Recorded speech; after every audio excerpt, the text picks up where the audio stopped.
The WCC officially welcomed Washington State and Oregon State on Monday. Can either of those programs challenge Gonzaga or Saint Mary's at the top of the conference?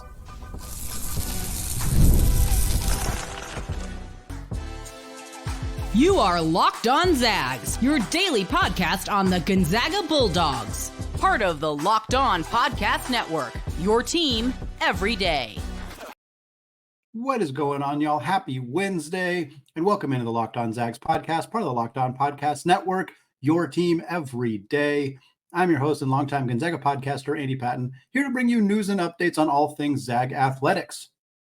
Today's episode of Locked On Zags is brought to you by Gametime. Folks, download the Gametime app today, create an account now, and use code LOCKEDONCollege, and you'll get $20 off your first purchase. Terms do apply. Well, it is WCC Wednesday. What an opportunity. We are officially welcoming both Oregon State and Washington State. They are now affiliate members of the West Coast Conference for at least this upcoming season and the following 2025-26 season. The plan after that is for them to probably do some kind of merger with the Mountain West, or at least poach some of those Mountain West schools to kind of rebrand the Pac-12. But for now, we know that these two schools are going to be members of the conference for the next 2 years in all sports outside of football and baseball. So we're going to discuss these two programs from a men's basketball perspective today, their history, their recent offseason, how we think they might do in the conference this upcoming year. We're going to close out the show with ESPN's updated 2025 class rankings. Davis Fogle moved up. We're going to talk about what that might mean for Gonzaga. We'll talk about the other three players the Zags are known to be pursuing in that class. All that coming up to round out the show. But we start in Pullman, Washington, with the Washington State Cougars. We're going to talk a little bit about their history, their basketball history, moving forward from there. The main things that Washington State have been known for are not basketball related. That's true of Oregon State as well. They're not known for their men's basketball success. Washington State's known for Mike Leach era air raid football. They're known for they did have success in basketball in the Tony Bennett era. That was about the only time they've had really significant success in the basketball arena. They're known for Cougan it. That's a very common phrase for those of you who I know many of you are also Washington State fans. You're football fans. You have connected families, whatever the situation is. Obviously, the two schools are very close to each other geographically. So I know a lot of you are very familiar with Washington State. But for those of you who are not, they're known for, it's a party school. They're known for Cougan it, for blowing games at the last minute, particularly in the football arena. Again, not a lot of men's basketball success. They have played 123 seasons of men's basketball. They have been in a variety of conferences, most of them just iterations of the Pac-12. They're in the Pac-8, the Pac-10, and the Pac-12. They're in the PCC before that. They were independent for a while as well. AAWU, which was effectively another iteration of the Pac-12 before they renamed it the Pac-12. So basically, they've been in the same conference for like 100 plus years. It's just had different names and different rebrands. And that's still the case outside of this 2-year drop here in the WCC, where they're going to hopefully rebrand the Pac-12 again and just continue on with that legacy and just what will be a very different looking conference going forward. For Wazoo's 123-year history, they've won just over 50% of their games, 51.4% to be exact. They have made the NCAA tournament 7 times. And I think this is an important reminder for Gonzaga fans, how spoiled we are, how spoiled it is to be a fan of the Gonzaga basketball program. Wazoo has made the NCAA tournament across the last 123 years. I mean, not technically that whole time. The tournament hasn't been around that long, but since the tournament started, Wazoo has been in it 7 times. 7 times. This most recent season, which we'll talk about momentarily, 2024, then 2008 and 2007, 1994, 1983, 1980, and 1941. Those are their 7 NCAA tournament appearances. In those 7 appearances, they've gone 7-7. They have made 1 Final Four appearance. This year, they won a game in the NCAA tournament. It was our first time winning a tournament game since 1980. I put a notable alumni for each program for Wazoo. Fairly clear. It's Klay Thompson, who just recently signed with the Dallas Mavericks after a 13-year career with the Golden State Warriors, one of the longest tenured players to end up on a different team to end out his career. Klay Thompson, obviously an incredible player at Wazoo when he was there, part of those 2 teams that did go to the NCAA tournament in 07 and 08. This program rank at KenPom is the other thing I want to talk about here. Ken Palm's data goes back to, I believe, 2002, and he has a list where you can see every program's ranked over the last 25 years, effectively. It factors in the number of top 25 rankings, overall record, all sorts of different things. Wazoo comes in as the 98th ranked program in college basketball over the last 2+ decades. That is third among WCC schools, behind Gonzaga, who is 9th, behind St. Mary's, who is 78th. It is ahead of San Francisco, it is ahead of Santa Clara, it is ahead of LMU, the rest of the programs in the WCC. Barely a top 100 team, but they are, in fact, a top 100 team over the last 25 years, 25-ish seasons. Last year was one of the best years Wazoo's had in a very long time on the basketball court. 25-10, finished second in the final season of the Pac-12 as it's currently constructed, finished second behind Tommy Lloyd and the Arizona Wildcats. It was their first NCAA tournament appearance since 2008, like we said, and their first win, which they won in the first round there, their first win since 1980. Kyle Smith had been building this program over the last couple of years, finally broke through with that NCAA tournament appearance, and promptly left to take the head coaching job at Stanford. Cannot blame him for leaving in the situation where Wazoo was going to have a lot of uncertainty about their future from a conference perspective. Kyle Smith has already coached in the WCC. He was already the head coach at San Francisco. So he's now coaching an ACC program. Very weird to be saying that. From Wazoo to Stanford is not typically what you would consider a WCC to ACC move, but that is the reality of the situation. Smith out the door. And what followed him was literally every single scholarship player on Washington State's roster. There is not a single returnee who was on scholarship last year coming back for Washington State. So if you watched the team last year and you're expecting to see that coming into this season, the WCC, that's not going to be the case. You would be much better off having watched Eastern Washington last year, because Eastern Washington's head coach, David Riley, is the person who has replaced Kyle Smith at Washington State. And he has also brought 4 of his key contributors from that Eastern Washington team along with him. So there's no returners from last year's Washington State team. Isaac Jones graduated. He's in the NBA on a 2-way contract. Jalen Wells decided to leave to the NBA. He got drafted in the second round. Everybody else has transferred. They have guys who've transferred to Indiana's where Miles Rice went. They've had a handful of other guys who ended up. Their big man last year's name is escaping me, went to Florida. Like, they've had a lot of talented players leave, but nobody's returning.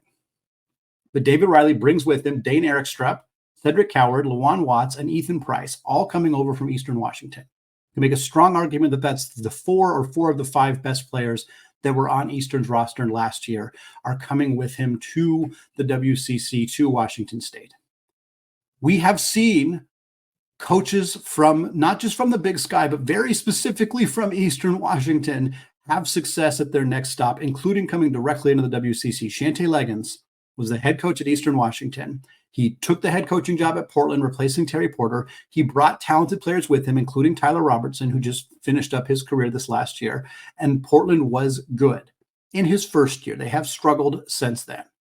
Jim Hayford was the former head coach at Eastern Washington as well. He took the head coaching job at Seattle U a few years ago and had a lot of success instantly, ended up getting let go, was replaced by his assistant coach, Chris Victor, and Seattle U's rattled off 3 straight 20-win seasons. So the coaching tree at Eastern Washington is fruitful. It has had sustained success at other stops.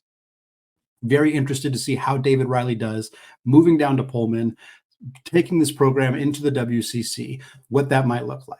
So you got the 4 newcomers coming over from Eastern Washington following their coach. They also had Nate Calmise from University of Washington as a transfer, Ndie Okafor, the big man transfer from Cal, Rihards Vavers from Quinnipiac. All of those coming in. So they have 7 transfers joining the program, 4 from Eastern, 3 from other schools, 2 of them from former Pac-12 schools. They also have 4 incoming freshmen joining the team as well. That gives you up to 11 right there. There are 4 incoming freshmen. One of them is ranked on 24/7 Sports. That's Marcus Wilson. He's a 3-star. He's ranked 237th in the class.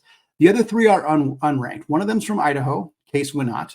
The other 2 are international. And when you're international and unranked, it's a little harder to pin down how good that means. If you're unranked and you're a domestic prospect, it probably just means that 24/7 doesn't consider you one of their top 250 prospects. But if you're unranked and you're international, it's a little bit harder to pin down, like I said. So they got Thomas Thrasterson, from Iceland, and Dmitry Vucevic from Austria. 2 incoming guys coming in from overseas. They got the 2 other domestic players coming in, one of them who's ranked just inside the top 250 at 24/7. They got the 4 Eastern transfers, the 3 other transfers. It is going to be a very fascinating season for Eastern Washington. I think they're going to finish somewhere right in the middle of the WCC, 4 to 6 range. I don't think that this roster is in the top 3 because I think Gonzaga is going to be up at the top. St. Mary's is still going to be up at the top, even with a kind of rough offseason for them. And some combination of Santa Clara, San Francisco, and LMU. All 3 of those teams, I think, had productive off seasons. I think we're going to see one of them step into that 3rd spot, possibly 3rd and 4th, with Wazoo kind of competing for 5th, 6th, somewhere in that conversation. We'll talk more about Washington State, especially as we get closer to those matchups with Gonzaga. But right now, I want to move on to talk about the other new team. We've spent more time talking about Washington State on this show than we have Oregon State. But Oregon State has a pretty decent hoops history. However, outside of a fluky Final Four run a few years ago, the Beavs have been pretty irrelevant on the hardwood for a couple of decades. And we wonder whether that could change with a move to the WCC. Coming up in just a second.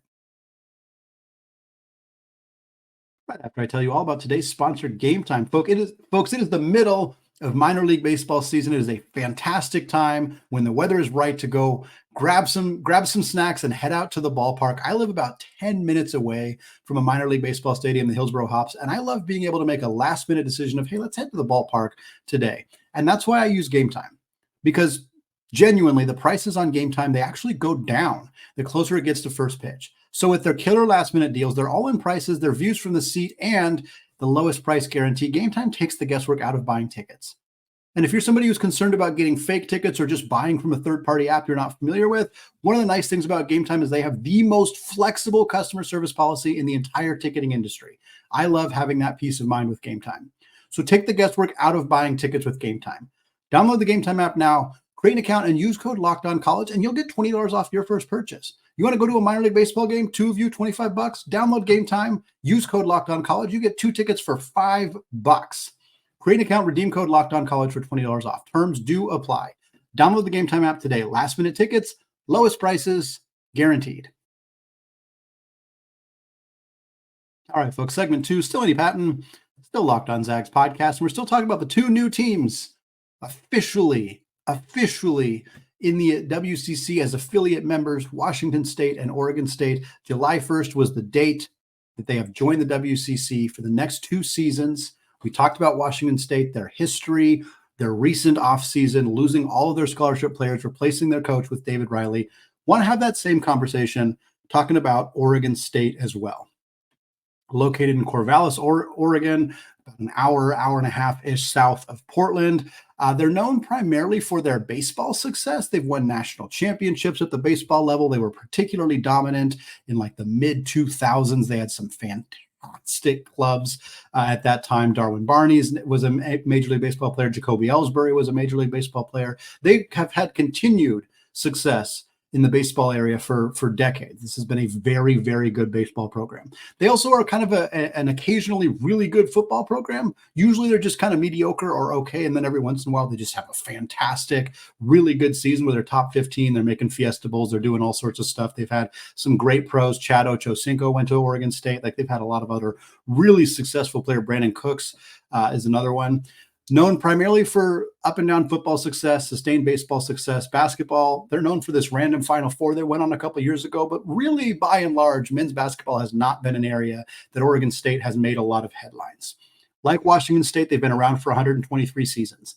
Like Washington State, their conference affiliation has been whatever they're calling the Pac-12, basically the PCC, the Pac-8, the Pac-10, the Pac-12, whatever it is, that is where Oregon State has been affiliated. They have a significantly higher winning rate than Wazoo. Wazoo's about 51.5% for their entire history. Oregon State's actually at 56%. They've also made more than double the number of NCAA tournament appearances. Wazoo's only been to the Big Dance 7 times. Oregon State has been 18. That's a big difference. The reason that may sound shocking to people who follow West Coast basketball and are like, what?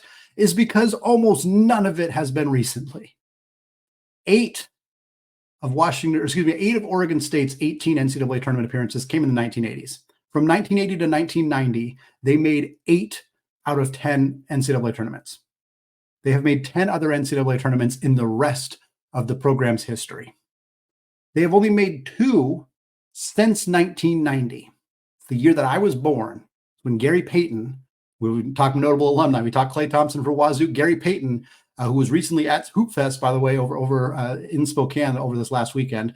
When Gary Payton left Oregon State, they have made 2 NCAA tournaments since 1990. One of them was in 2016. The other one was that miraculous, completely unexpected Final Four run in the 2021 season when they were a 12 seed. They've gone to the Final Four twice in the program's history. They are overall 15-21 in those 18 NCAA tournament appearances. Ken Palm's program rank has them below Wazoo, although not that much farther behind.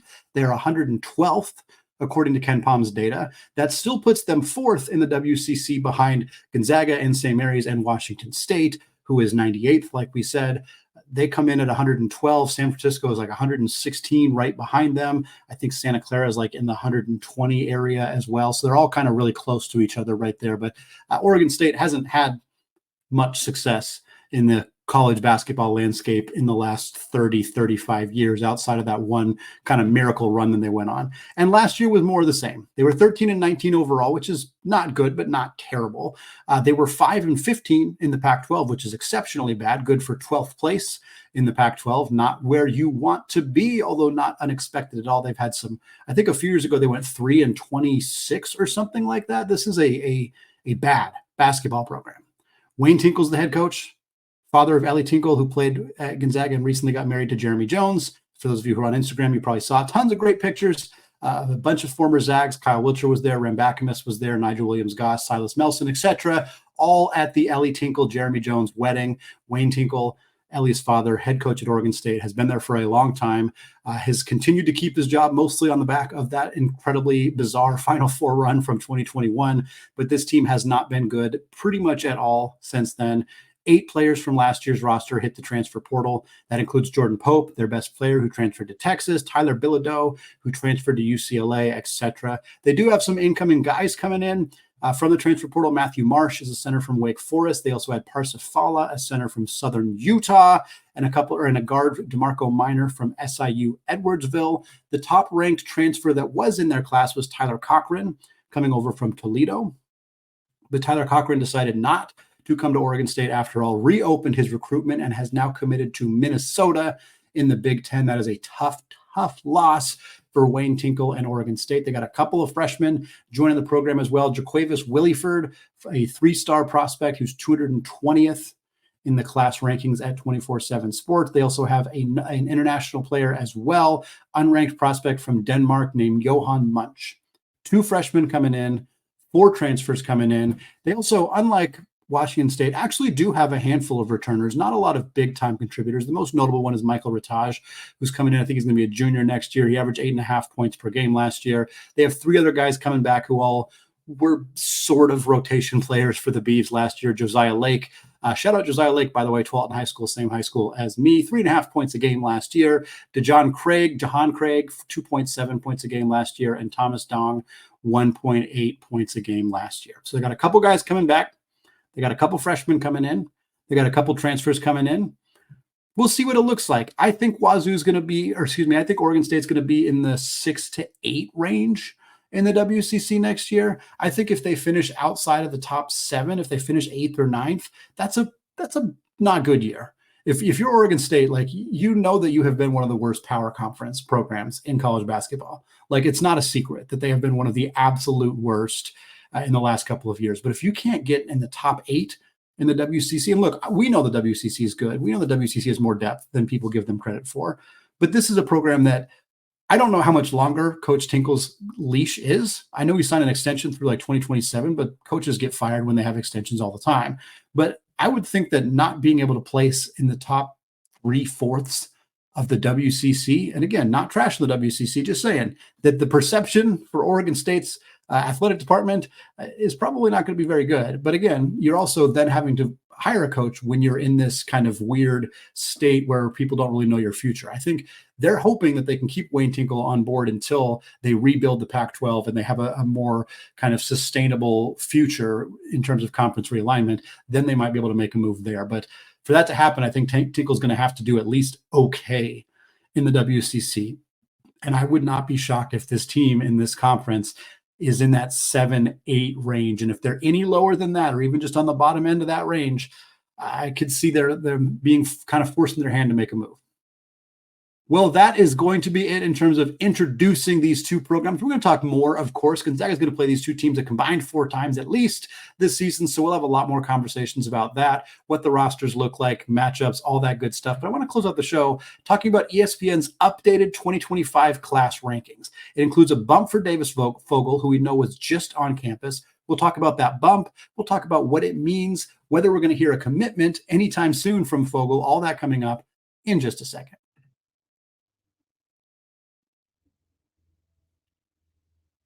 All right, folks, segment 3, still Andy Patton, still Locked On Zags podcast, moving away from introducing the 2 new schools in the West Coast Conference, Washington State and Oregon State, and closing us out talking about ESPN's updated 2025 class rankings. Gonzaga has 4 offers in the 2025 recruiting class.